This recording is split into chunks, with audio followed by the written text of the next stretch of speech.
My name is Ethan Cole.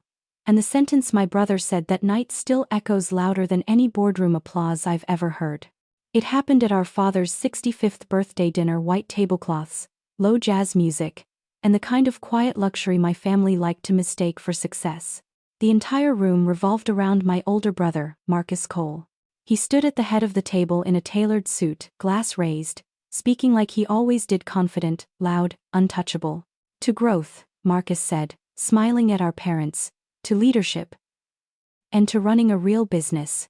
Then he looked straight at me. And to those who like to think they're businessmen, he added, chuckling, but never had the nerve to be one. The table laughed. Not awkward laughter, comfortable laughter. The kind that assumes the joke landed exactly where it should have. I felt my mother, Diane, shift beside me but say nothing. My father, Richard, focused intensely on cutting his steak, as if precision could save him from choosing sides. No one defended me. No one needed to. This wasn't new. Marcus had the title CEO of the family company. Marcus had the spotlight. I had silence. I smiled politely and lifted my glass. I didn't argue. I didn't correct him. I didn't remind anyone who had funded the company when the bank said no, or who had quietly structured the capital that kept everything standing. Because people mistake silence for weakness. They assume the quiet sibling has nothing to lose. As Marcus continued talking about expansion and control, I glanced at my phone. One unread notification sat at the top of my screen, a financial summary no one else at that table even knew existed. $72 million. Silent. Untouched. Mine. And that was the moment I understood something clearly.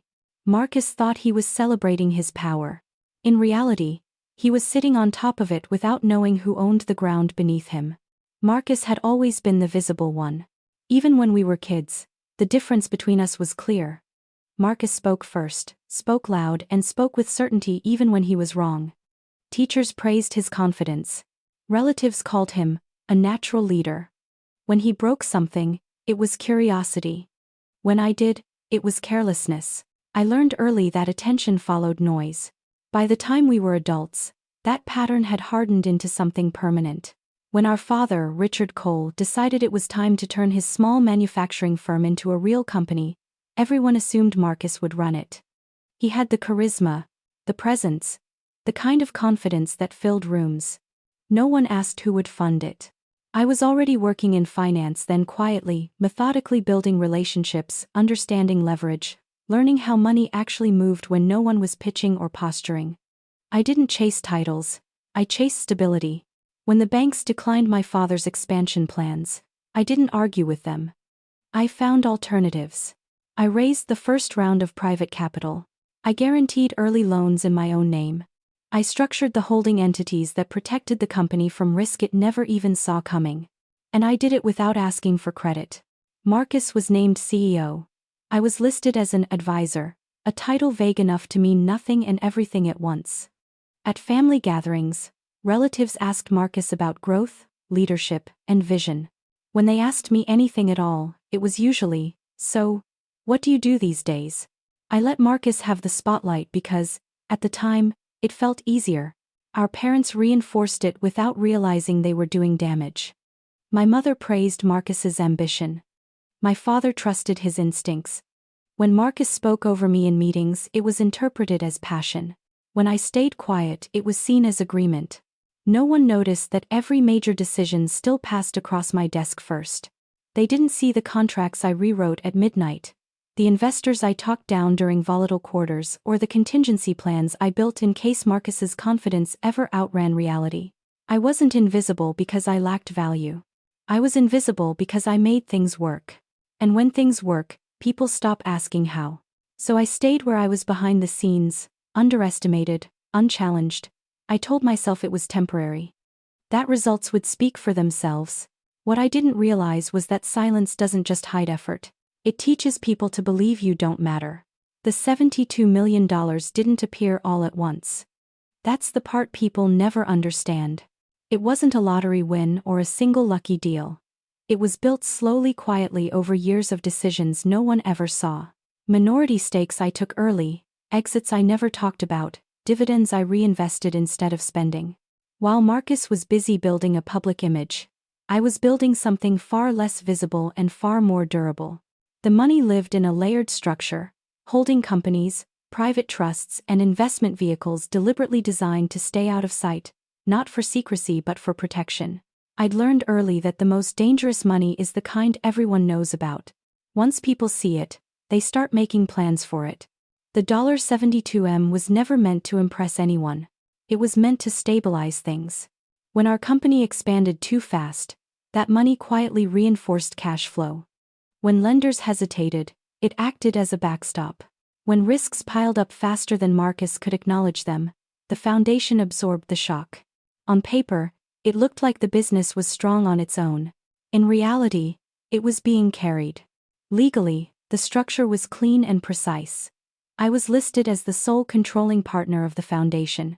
The company benefited from it, but it didn't own it.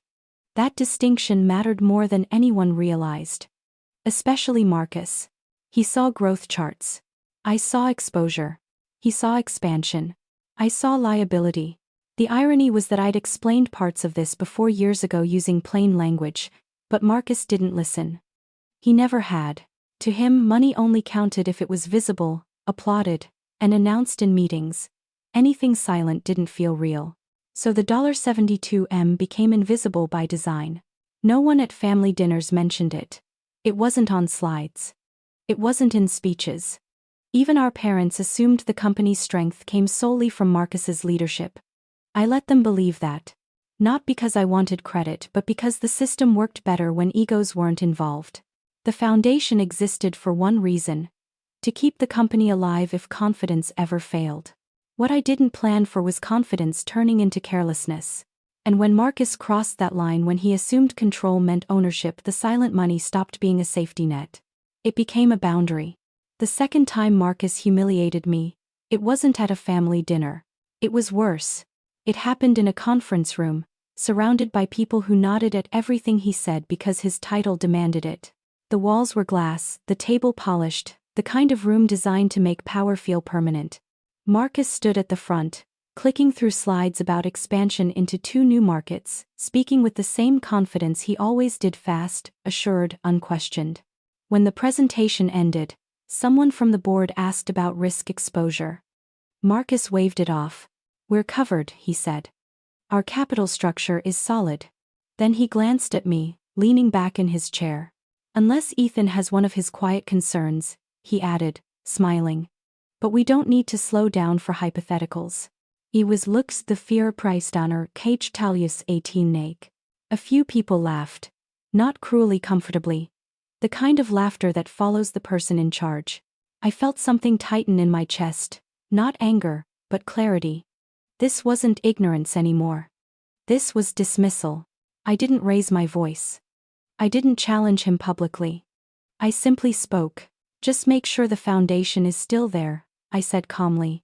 "Before you commit the company to anything irreversible." The room went quiet for half a second. Then Marcus laughed. "There it is," he said. "Always the cautious one. Relax, Ethan. You worry too much." Our father Richard cleared his throat but said nothing. A board member tapped his pen and changed the subject. The moment passed as if it had never mattered. But to me, it mattered deeply. Because that wasn't advice. It was a warning. I'd seen this pattern before: confidence outpacing understanding, momentum replacing judgment. Marcus wasn't asking questions anymore. He was making assumptions. And assumptions, when backed by authority, are dangerous. As the meeting moved on, I leaned back in my chair and stopped taking notes. The decision had already been made, not by Marcus, but by me. I wouldn't argue. I wouldn't explain again. If he wanted to test how solid the ground beneath him was, I would let him. And this time, I wouldn't be there to quietly catch him when he slipped. The email arrived 3 days later. It wasn't dramatic. No red flags, no urgent subject line. Just a routine legal notice forwarded by an associate who knew me well enough to add a single sentence at the top. "I thought you should see this." Marcus had signed a deal. A large one. He'd committed the company to a leveraged expansion using core assets as collateral, pushing exposure far beyond what we'd ever agreed was reasonable. Worse, The agreement referenced financial support structures he didn't own and never had the authority to pledge. My name wasn't on the signature line. But my work was all over the risk. I read the document twice, slowly, forcing myself not to react emotionally. Marcus hadn't asked. He hadn't warned me. He'd assumed that whatever sat quietly behind the company would simply continue doing its job. That assumption was the moment everything changed. I thought about the years I'd spent protecting the business, buffering bad quarters, calming investors, cleaning up decisions Marcus never knew were mistakes. I thought about how often silence had been interpreted as consent. This wasn't a misunderstanding. It was a violation. I called Marcus once. He didn't answer. I didn't call again. Instead, I forwarded the agreement to my legal team with 2 words in the subject line: Review Authority. Within an hour, I had confirmation of what I already knew. The deal crossed multiple boundaries. It exposed the foundation. It relied on capital that was never meant to be pledged without consent. Marcus hadn't just ignored my warning. He'd stepped over a line he didn't know existed. That night, I sat alone in my office long after the lights had gone out across the city. I looked at the numbers, the timelines, the consequences. For the first time, I understood something clearly. If I stayed silent now, I wouldn't be patient. I would be complicit. So I made a decision I'd been avoiding for years. I stopped protecting the company from Marcus. And I started protecting myself. The collapse didn't begin with shouting. It began with silence. At 7:12 a.m., my phone buzzed while I was making coffee. A secure notification from my private account: brief, neutral, precise, authorization executed, funds withdrawn, no drama, no alarms. Just confirmation. By 8:03 a.m., Marcus's world started unraveling. I was already in my office when the first call came in from our CFO. His voice was tight, words clipped, the way people sound when they're trying not to panic. "Ethan, we have a situation," he said. "Several accounts aren't responding. The bank flagged inconsistencies tied to the foundation." I let him finish. Then I said calmly, "I know." By 8:20, the boardroom filled faster than I'd ever seen it. Laptops snapped open. Phones buzzed nonstop. Marcus arrived last, jacket half on, confidence still intact but strained around the edges. "What's going on?" he demanded. "Why are deals frozen?" No one answered him right away. The bank joined the call at 8:37. Legal followed seconds later. Words like exposure, authority, and unauthorized reliance started floating through the room. Marcus leaned forward, irritation rising. "This doesn't make sense," he snapped. "We're backed. Everyone knows that." The banker paused before responding. "The capital you're referring to," she said carefully, "is no longer accessible to the company." The room went still. Marcus laughed once, sharp and disbelieving. "That's impossible." Is asked as Cam. That's when the lawyer cleared his throat. "The foundation was never company-owned," he said. "It was controlled independently. As of this morning, all supporting capital has been legally withdrawn." Marcus turned to me. For the first time in years, his confidence cracked. "You did this?" he asked, disbelief giving way to anger. "You pulled it without warning?" I met his gaze and didn't raise my voice. "I warned you," I said. "You just didn't hear it." 1. The CFO went pale as numbers recalculated in real time.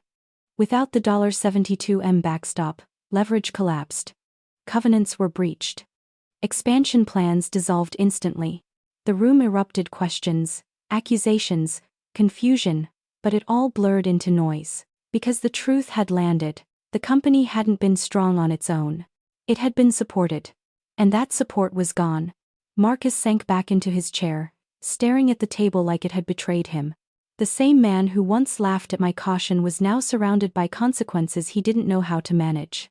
I felt no triumph. No satisfaction. Just clarity. They thought the money was silent because it was weak. They never considered that silence was a choice. And once withdrawn, it spoke louder than anything I could have ever said.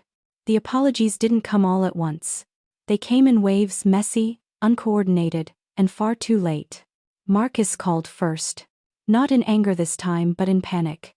His voice, usually sharp and commanding, sounded thin. He spoke quickly, as if speed could undo what had already happened.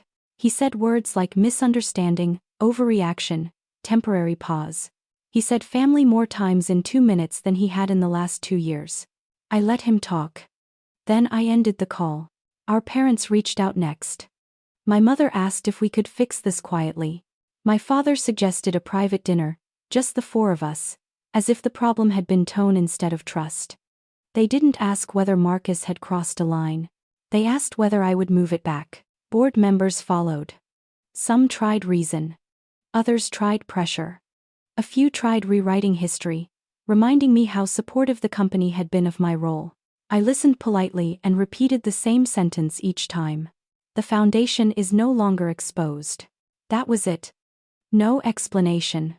No debate. Marcus eventually showed up at my office, unannounced. He looked smaller without the room behind him. "You could have warned me," he said quietly. "I did," I replied. There was nothing else to say. The truth was simple. Silence had never meant surrender. It had been restraint. And once restraint was mistaken for weakness, it stopped being an option. The company would survive, but not the way it had before. Power had shifted, not through shouting or revenge, but through clarity. And Marcus finally understood the cost of ignoring the one person who never needed to raise his voice. In the weeks that followed, things settled not comfortably, but honestly, the company adjusted to its new reality. Deals were restructured. Authority was clarified in writing, not assumed through titles. Marcus remained involved but no longer unquestioned. For the first time, decisions required understanding, not just confidence. As for me, I stepped back from the family narrative altogether. I didn't need to prove anything anymore. The silence I'd carried for years had already done its work. I realized something then. People often confuse quiet with absence. They assume that if you're not speaking, you're not thinking. If you're not demanding attention, you don't hold power. They're wrong. Silence can be strategy. Patience can be preparation. The $72 million had never been about control. It was about responsibility, knowing when to support, and knowing when to stop enabling someone else's recklessness. Marcus once told me I'd never be a real businessman. He was right about one thing. I wasn't interested in being seen as powerful. I was interested in being effective. And the moment silence was mistaken for weakness was the moment it finally had to speak. Here's the lesson I had to learn the hard way. Silence is powerful, but only when it's intentional. Don't confuse patience with passivity. Don't let loyalty turn into self-erasure. In real life, respect doesn't come from titles or noise, it comes from ownership, preparation, and knowing your value before others do. Protect what you build, even from family, if you must. If this story taught you something, drop your takeaway in the comments so others can learn too. And don't forget to subscribe, more stories like this are coming, and I promise, they'll make you think differently about power and self-worth.